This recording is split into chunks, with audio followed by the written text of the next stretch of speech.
Hey guys, Kyle the Death Knight of Anime here, bringing you my review for My Hero Academia Season 4, Episode 14.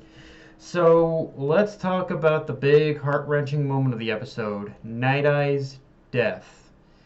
And, okay, so, full disclosure, when it comes to emotional moments in anime and manga, I usually find myself having a much stronger reaction to a scene in an to a scene in an anime than I do its manga counterpart, and it's pretty much not a thing where the mangas or the anime is better necessarily or something like that, but it's just that largely I kind of just have this. I'm a little more receptive.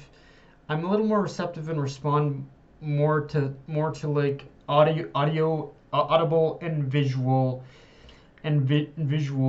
mediums, like all that, like pretty much music and acting, all like music and acting and all that stuff.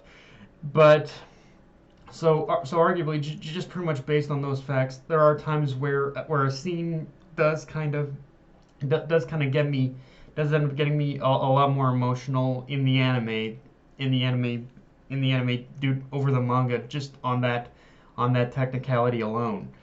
Um, but having said that, when it comes to Night Eye's death, that's actually one of the few rare times where when I read that in the manga, I have no problem in admitting I got teary eyed. So I like when I first read this in the manga, that Night Eye's death was one of the first times where I got kind of emotional. I got kind of emotional just kind of reading it on the page, which yeah, again, is something that very rarely happens. So as you can imagine, revisiting this in the anime was just as much of an emotion was just as much of an emotional experience for me. Uh, in fact, in some respects, it was even harder. In some respects, it was even harder than it was the first time. And and just like and the best thing about it too, in some respects, is that and weirdly, one thing I really have to praise this, like the anime's handling of this scene of Night Eye's death, is that I thought I thought that I thought they would kind of use some kind of background music in order to in order to pretty much reinforce the weight of how heavy his death is. But surprisingly, it was a very silent scene, which I kind of appreciate more. Like just the fact that the anime chose not to add any background music and just let the voice acting like pretty much like do its thing. I think that somehow I think that did make the scene a lot better, and in in some respects I wish more animes would kind of do that. Um, Now, and and of course, just like the manga, the pretty much theme of closure carries through in this episode with Night Eye's death, because from the very moment he was introduced, Night Eye pretty much believed in one constant future, and that he could do, nothing he or anyone else could do could pretty much do anything in order to change that outcome. It could only be controlled, and it could only be prepared for. But as this arc kept moving forward, the more that perception was constantly starting to be challenged through Izuku. And after witnessing Izuku's fight against Overhaul and him defeating Overhaul, which is contradictory to what his future had. Um, it was in that moment that pretty much that Night Eye decided to in order to start and put his faith back put his faith less in the future he saw, and start putting that faith more back in the people who are willing to change it. And and of course being able to meet All Might again again for this one last time, it allowed Nighteye to realize that in the end neither of them, well, pretty much neither of them was basically right or wrong. They just made a decision based on what they believed was they just made decisions that were based off their convictions and their beliefs, and neither was right or wrong in the end. And ultimately, in the end, both in their own way, ultimately played a part in fighting against the future. It was just in different ways, but it was just in different ways. With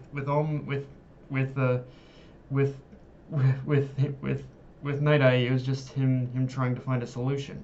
But with All Might, he pretty much just chose to fight against it, like fight against the future. That's pretty much all. It was as simple as that to him. Now with this being the last episode of the arc, I thought it might be best to give my thoughts as a whole on this arc, because yes, this pretty much is the last episode of the arc, and from here we're going to next episode is going to transition into the next arc, which is honestly a very short arc compared to this one. It's only like I think 5 chapters, 3, 4, 5, 6, 7, yeah, 5, 6 chapters long. So yeah, but yeah, with that said, I thought I'd give just a little my thoughts on this arc as a whole, because honestly, like, so to start off, I will say when I read this arc in the manga, I didn't hate it, but I did see it as problematic in certain areas. But revisiting it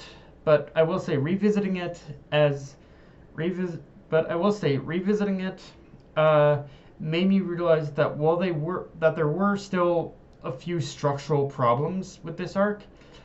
One thing I do realize is that there is a lot more merit to it than I initially thought. Because whether for good or bad, this is an arc that kind of really kind of sets the status quo going forward, in the sense where you are going to see arcs like this that put just as much emphasis on the villains as the heroes, and that in itself is going to lead to and while in some respects that is going to lead to some hit and miss material, at the same time, it is also going to lead to some great development for Shigaraki. Like, I'm not even joking.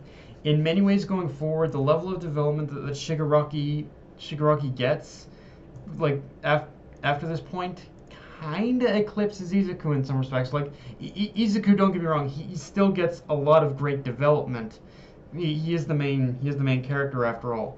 But just everything Shigaraki goes through is honestly some of the best for a villain, and it really puts into perspective that if Horikoshi could do it, like if Horikoshi could really do it, if he could only make a manga about villains, you can really tell that he really loves writing villains. Let's put it that way.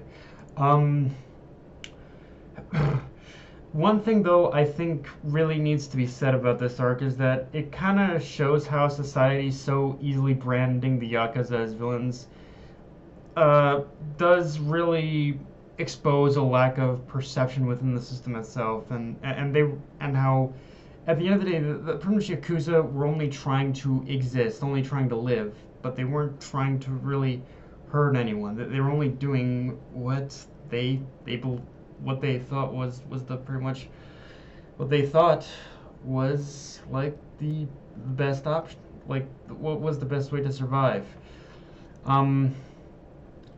And talking adaptation, this episode is interesting because, as per usual, it followed the manga pretty closely, but as I was watching this episode, I did notice there were moments, scenes, and even little bits of dialogue that were slightly expanded upon compared to the manga. It wasn't enough to like change the story of the episode or anything, but just enough to give us that just a little extra little bit of context, more or less.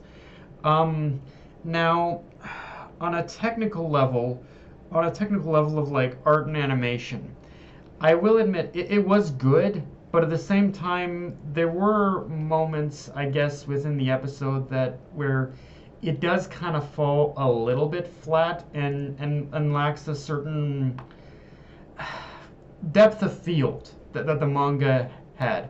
Like, for instance, in the instance of this episode, like for instance, when the episode kind of shifts over to Shigaraki and the League of Villains, and them showing that they commandeered a truck in order to steal Overhaul's quirk. In the manga, it was a very simple reveal that they kind of opened the truck's doors and that they made the reveal there. But in the